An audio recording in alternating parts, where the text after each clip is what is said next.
Well, last week, Pastor Dave, he shared with you what is going to happen in the next 4 weeks. He talked to you and said that we had an elders meeting, and in the elders meeting we were talking and praying, and he asked kind of, is there anything on any of your hearts? And I said, yeah, there is on mine. And so I just shared. I just said, it's exciting what's happening in this church and the growth that we're seeing. But a lot of that growth is Christians coming in, which is great. We're excited for that. But the most exciting church I've ever been a part of is a church that their congregation, that people were going out every week winning their friends to Christ, bringing them to church, and we'd hear testimony of the fact that people are coming to Jesus. And that's exciting. And I said, I just want to see that and hear that in our church. I want to see people, sharing Jesus and with their friends, and their friends coming to Christ, and then coming and sharing that they came to Christ because of the witness of our people in our church. And so he said, let's do a series. So you're about to hear the very first part of a series of 4 weeks. If you're visiting with us this morning, I appreciate you being here. I have to apologize that you're going to have to listen to me and not Pastor Dave, but we sat down literally and studied together. And I can't understand why he told some of the stories last week, because they were mine. And I'm like, oh man, now I got to come up with something else. But here we go. Did you know that 97% of the world has heard of a sugar and water concoction called Coca-Cola? 97% of the world's population. Yet there are 1.7 billion people worldwide that have no access to the good news of Jesus. It's estimated that 17 million people die every year without having heard the name of Jesus. And when we hear these facts, we should not hang our heads in despair or shame. And I'm not trying to, make you feel guilty. That's the furthest thing from what we want to do. We want to challenge and motivate and inspire you to live a commitment in sharing our faith, in sharing the message of Jesus. So today's big idea is share your faith your way, or what's your style? Because we all have different personalities, and so our styles are different. There's a book that came out years ago. Bill Hybels and Mark Mittelberg wrote it together, and it's called Becoming a Contagious Christian. And it has 6 basically ways that we as humans communicate. And so we're going to try to cover 3 today and 3 next week. That's my chore. That's what Pastor said. Ron, you go for it. Go for those 6. And so we're going to work on that.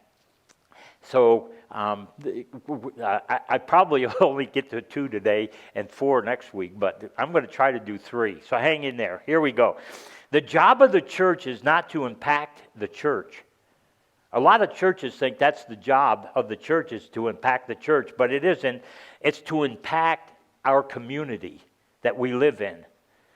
In just a few months, we'll be full swing in football season, and hundreds of thousands of people don't pay way too much money to watch the huddles. Do you know that? We don't sit there and watch people get together, huddle together, 11 players, talk about the game. The world sport is football. But it's this kind of football. It's soccer. That's the world sport. America's sport is, football. And I don't get it because you use your hands all the time. But anyway, the world plays soccer. And that is football. And so I tease guys that play football that tease guys that played soccer, because I played soccer. I went to Liberty University, played college ball, and played a year of semi-pro in Florida for 1 year after graduation. And anyway, that's a whole different story. But I tease them because I say, you guys sit around in a huddle and for 40, 50 seconds you talk about what you're going to do. Then you go out in 6 seconds and you do it. And then you go back and you talk for another 40, 50 minutes, and then you go do your 5-minute or 5-second play. I said, you guys hardly even play. We play the whole game, 90 minutes, up and back, up and back. That's teasing them. But we don't pay. People don't pay to watch the huddle. The church is not. We huddle together on Sunday mornings, but the real game that we play is out there. And we need to go out and be in our community and impact our community. I was in North Carolina, like I said, just a dear friend. He was in my youth group years and years ago. And now he's second in command of a ministry called Love Life. And it's just an incredible ministry of saving babies. And it's just, they're doing it in a way that is, well, it's offensive to people that, are going to go in that direction, but it's loving life. And anyway, I was with him because he's the one that wants to start Polestar with some of his buddies down in North Carolina, so I was with him. I asked Josh, what would you say to the faith community people if you were getting ready to preach to them what I'm going to preach this Sunday? And I had shared with him what I was going to.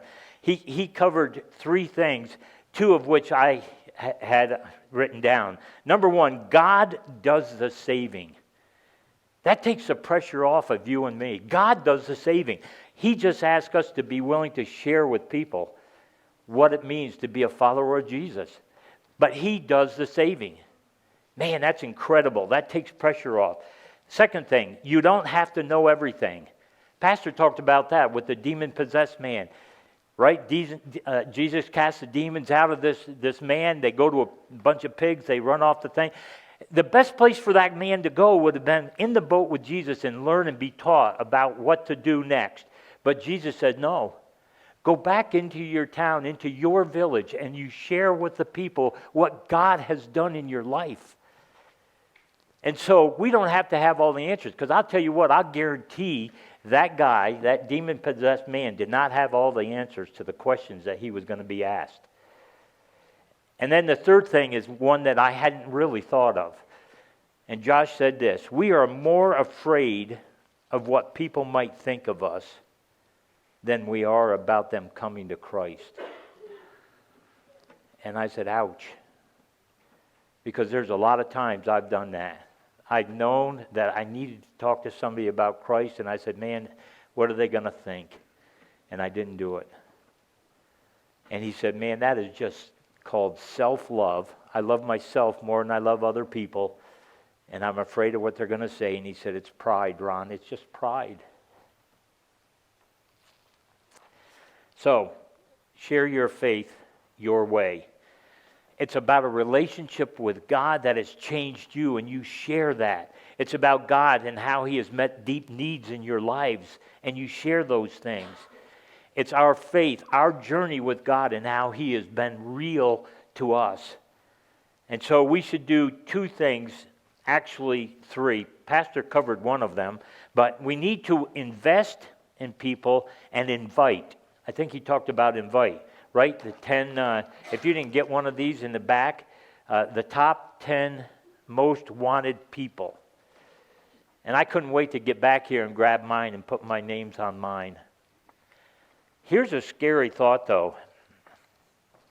There has been a study for years about how many non-believing friends Christians have. And after 3 years of becoming a Christian, the average Christian has no friends whatsoever that are non-believers. Because we're involved in church, and we're involved in our family of believers in that. And after 3 years, and I was part of a church that they asked me if they wanted me to leave. And if I didn't leave, they were going to make sure I did leave, right? And the first reason they gave was that I cared more about people outside the church than people inside the church. And I thanked them. I said, thank you, because I think that's what Jesus would do. Jesus was out there telling them about his Father. Matter of fact, Josh, who I just was with, he was one of the teenagers there in my youth group. He introduced me to the group of guys that are going to start Polestar. And this is what he said. Ron showed me two things. He showed me that he loved me no matter what I did. Because he was not a real good kid. He asked me not to tell stories. And he says, he showed me that he loved Jesus. So I left that church because I cared more. And it wasn't true. I cared about people in the church. I care about you. I wouldn't be an elder of the church, or I wouldn't be involved in the church if I didn't care for people that are in the church. But I do care an awful lot about people outside the church too. So we need to invest in people's lives. You got to build relationships with non-believers to win the right to share Jesus with them. Every once in a while, you will get a chance to share Christ with somebody you've never met, and they'll make that decision. But most of the people in our lives are going to come to Jesus because we've invested our lives in them, and we've shared with them. And understand, after 3 years, there's a good chance you might not know very many. That church, we had a men's Bible study. In our men's Bible study, my pastor was in it, and he says, hey, why don't we make a list of people that we're going to pray for that are our friends that are non-believers. And he said, we'll keep that going for a month, and we'll pray all 30 days for a month for everyone on this list. And it was really interesting because he only had 2 names on it. And a brand new believer that I'd led to Christ, he was a roofer. His name was Ron Diley. He's passed away. He had a disease that his veins were collapsing and that. And we had something in common in that he loved to hunt. And I would take him hunting because he couldn't walk much. But anyway, he had 27 names on this list. And the pastor says, how in the world do you know 27 people that are non-believers? And he says, because I live with them. I work with them.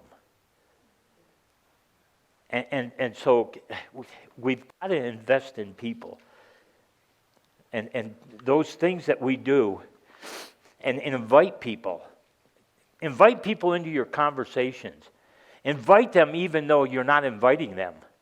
And what I mean by that is, I was sitting in Denver on the way to New York, and I look up, and here's the director of Camp Bethel walking with his wife in front of the gate where I'm at. And I go, hey, Tim. He didn't hear me. And he walked on. And I thought, well, shoot, missed that opportunity to just say hi in that.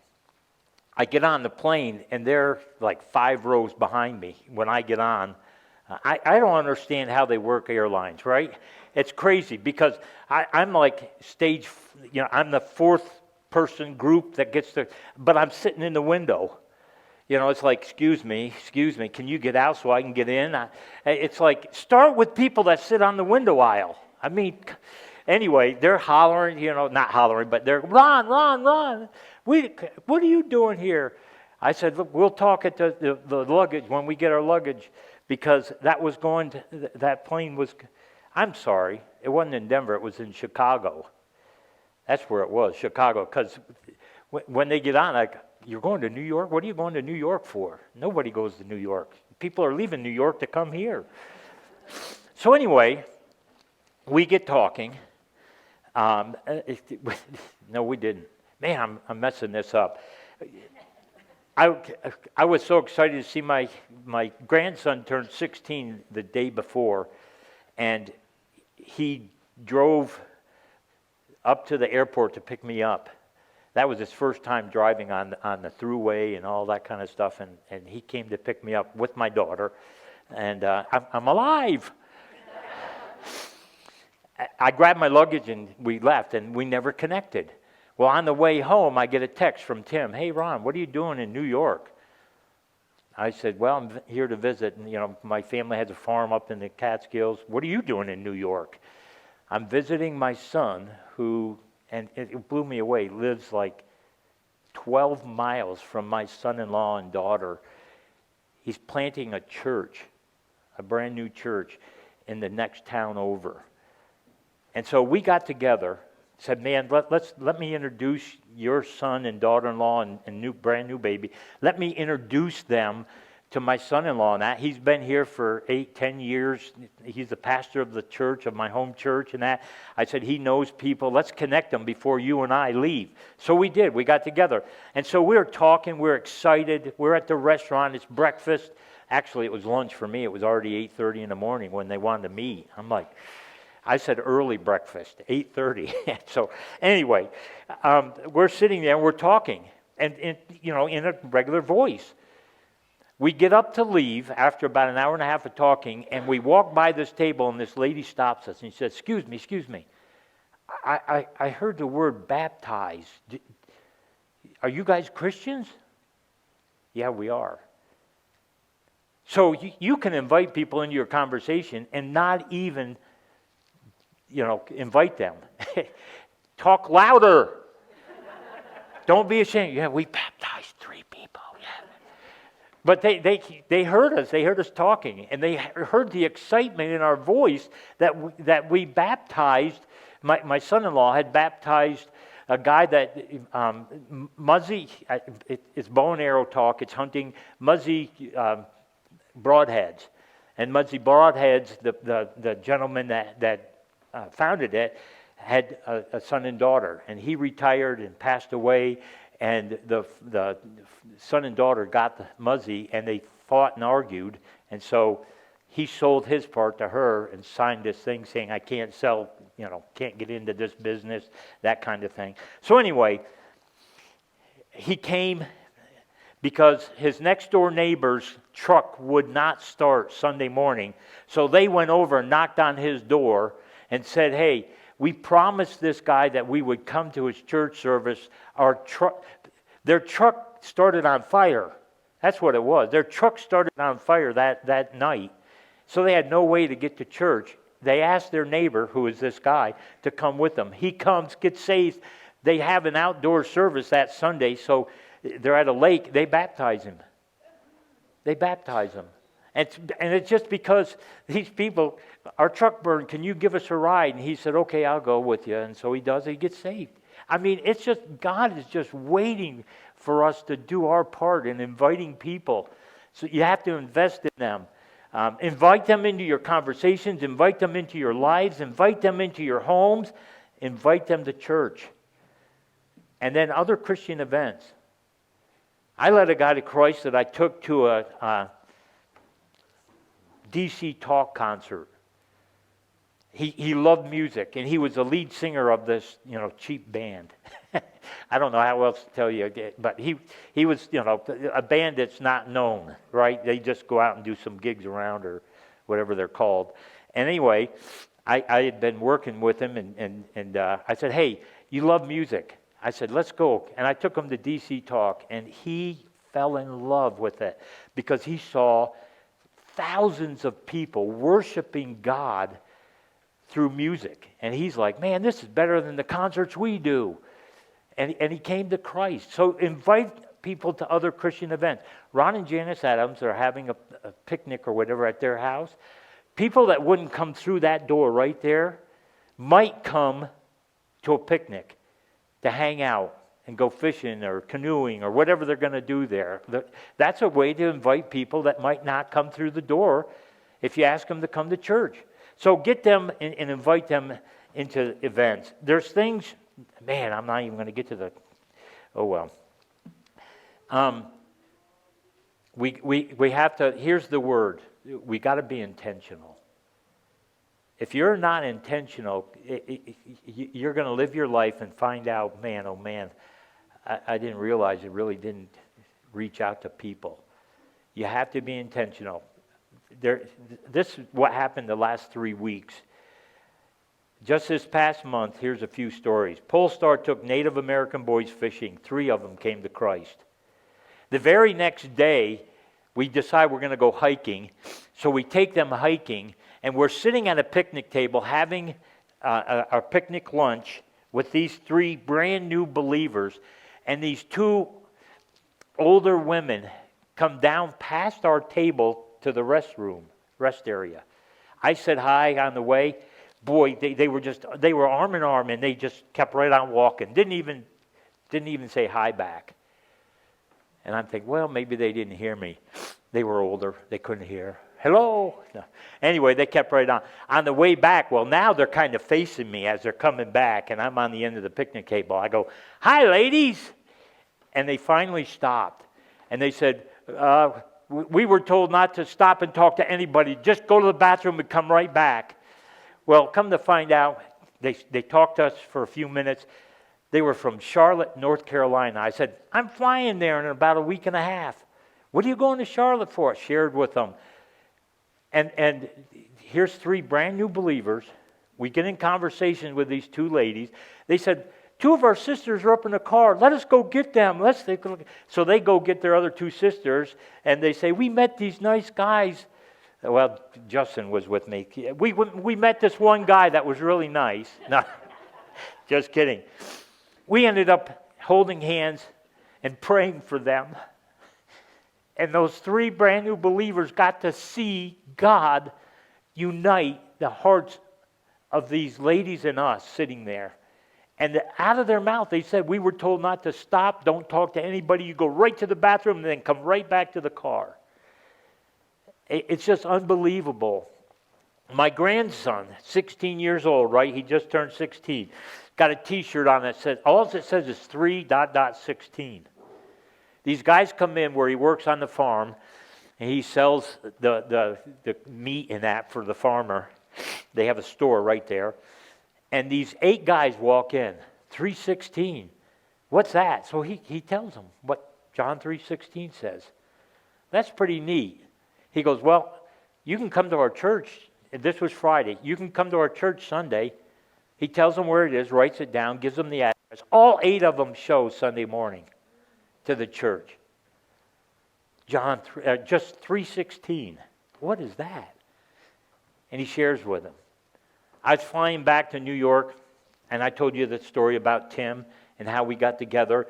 And this lady stops us because she heard the word baptism. I went to New York, then on to North Carolina, and I walked 34 acres of this land, this church that my buddy's one of the pastors of. They just bought 34 acres wooded and a little bit of field and that, and we went and walked the property. And we were sharing with one another, and it has a house on it. And there's 2 older people that live in the house that are renting it right now, and they close on it tomorrow, Monday. The church closes on it. So the gentleman is out, and we asked if we could go in and just look at the house. We didn't know. They'd never seen the condition. So we walk into the house. I see a hat that says a Marine. Well, I said to him, you were a Marine? Yes. I said, man, thank you for your service. We started talking.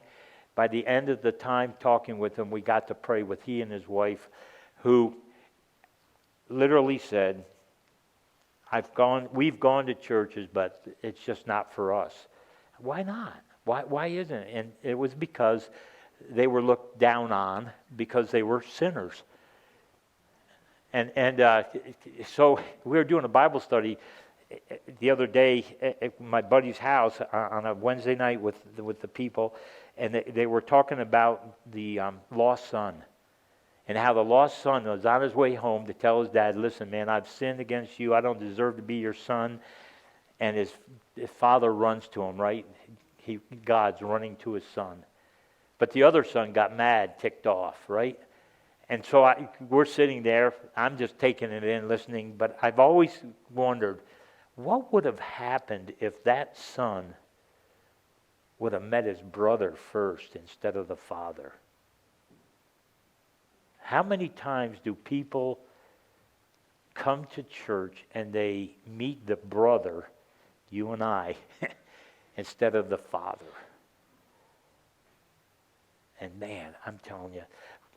Anyway, let me just try to hit 2 points and then I'll stop. There's 6 styles, right? Confrontational style. When we started reading this, Pastor and I, he goes, "Well, Ron, that's you. You're confrontational." Peter in Acts 2, chapter 22 through 24, Peter stands up in the middle of Jerusalem where just a few weeks earlier Jesus had been crucified. Now, and Peter had just denied Christ 2 weeks, just a few weeks earlier. Peter gets up and he says, "Men of Israel, listen to these words. Jesus the Nazarene, a man attested to you by God with miracles and wonders and signs which God performed through him in your midst, just as you yourself know, this man delivered over by the predetermined plan of foreknowledge of God." God allowed it. God had planned out. "You nailed him to the cross by the hands of the godless men that you are. You put him to death." I tell you what, that's confrontational. When just 2 weeks before he denied Christ, and he was scared to death because obviously they're going to crucify Christ. If they know I'm a follower, they're going to crucify me. Peter was very confrontational in his life, if you read on. But confrontational, that's a style. And here's a warning that it says, well, no, you're confrontational if you like to approach topics directly without much small talk or beating around the bush. That's me. Let's get to the point, let's talk about it, and we can go on. You put people on the spot when it seems necessary. Every once in a while, it's a shocker, right? When you put people on the spot. Anyway, if this seems to describe your style, don't shy away from the conversations. Be yourself, but be loving and respectful, but be bold and direct and confident and share what God has done in your life. And Pastor said, "Man, that's you, Ron. You're confrontational. You get to the point. You're not afraid to say things." And so that's me. So if I say something, don't get mad at me. That's just me. The second style is this, and I close with this, intellectual style. That's not me, okay? Not me at all. We find this in Paul using his sermon on Mars Hill in Acts chapter 17. He's traveling to the city of Athens. He walks through and he sees all of these monuments that are handmade, all these images. And so Paul stands up and he says, Men of Athens, I observe that you are very religious in all respects. For while I was passing through and examining the objects of your worship, I also found an altar with this inscription, To an unknown God. Therefore, what you worship in ignorance, this I proclaim to you. And then Paul goes on there and he lays out a very logical and analytical case for Christ. You have to read the rest, of the story. But he starts telling them, and he uses his intellect to spur on conversation with these men of Athens. And it says this about your evangelism style might be intellectual if you love to read and understand issues being debated in society, or you tend to analyze things. You enjoy discussion and debates on difficult questions. I'm simple. I just want to, let's talk about simple things. But I did meet, I think I've shared it with Scott Adams, who is he came up with Dilbert. He was the valedictorian of my class. Highly, highly intellectual. And I've witnessed to him and that, and he says, "Oh, Ron," he says, "I got questions." So he started asking me questions. I didn't know all the answers, but I told him next month when we meet, I'll have the answers to those questions. And I would research it and I would come back. Then I got thinking, you know what, there's a guy that I have read that's a lot smarter than me.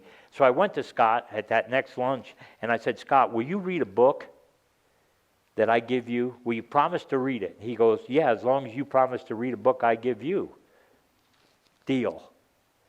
I give them Mere Christianity by C.S. Lewis, who is brilliant, brilliant, you know. And so even though I'm not very intellectual, I can still hand things to people that would help. And you know what Scott Adams gave me? The Quran. He gave me the Quran, and I promised I would read it, and I read it. Did you know you and I are infidels and they're supposed to kill us?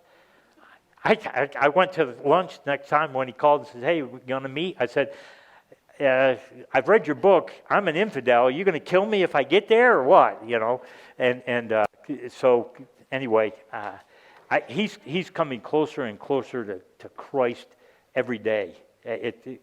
We still have conversations.